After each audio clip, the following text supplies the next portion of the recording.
Ubizo Lingibize engalweni Ngiyokhalela bani nayi iphimbo lami liphindaphinde entabeni Ngithi inyawo zami ngibeleze kulomhlaba nemsini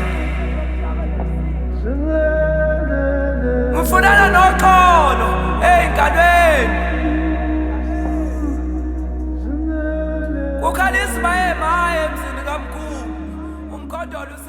I have a question, and the question is, why do we fear powerful black leadership? Sawubona to you, sawubona to yours, from one great spirit to another. Welcome to Ubizo Daily. Today we confront a wound many avoid naming. Why do so many black communities demand leadership yet become deeply suspicious when powerful black leadership actually emerges? Why do we celebrate leaders long after their death, but often more can attack them while they're still alive? And why are disciplined, visionary black leaders frequently isolated, mocked, sabotaged, or even at times left unsupported?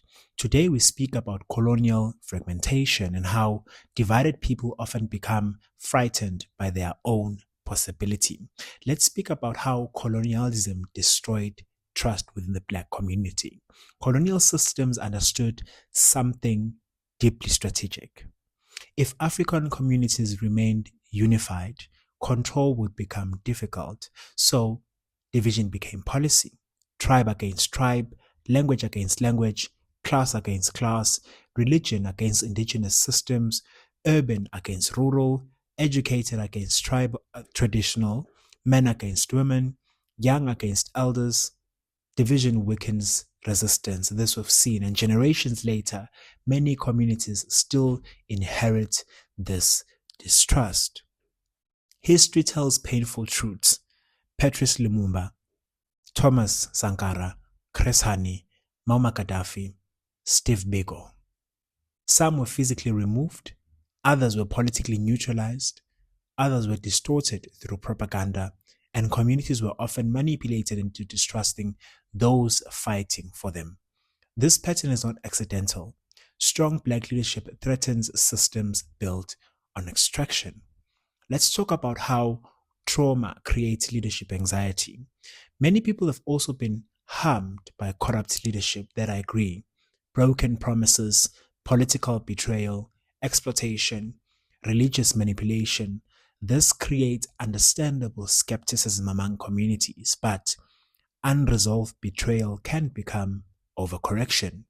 People begin rejecting all forms of leadership, mocking vision, distrusting discipline, attacking anyone who rises, and eventually communities become leaderless and fragmented. And just before we go any further, let's speak about celebrating entertainment over leadership. Watch carefully. Many communities elevate entertainers faster than institution builders. Celebrities receive loyalty, athletes receive worship, influencers receive attention, but disciplined thinkers, nation builders, farmers, educators, policy architects, they are often ignored because colonial systems trained many to value spectacle over strategy, and spectacle rarely liberate nations. And just before we close, let's speak about leadership and how it requires collective responsibility. Powerful leadership alone is never enough. Communities must become mature enough to protect visionary people, to build institutions around them, to prevent burnout, to prevent assassination of purpose, to challenge leaders when necessary, but also to defend truth when it emerges. Because healthy communities do not worship leaders, they strengthen leadership ecosystems. And in closing, let's speak about becoming a people worth leading. This, thus far, may be the deepest truth. The question is not only where are our leaders? The question is, have we become people capable of sustaining courageous leadership? Can we unite? Can we think long term? Can we resist propaganda? Can we protect builders long before they become martyrs? Because leadership cannot thrive in cultures addicted to division. So today, ask yourself, have you been conditioned to distrust powerful black leadership even when it carries integrity?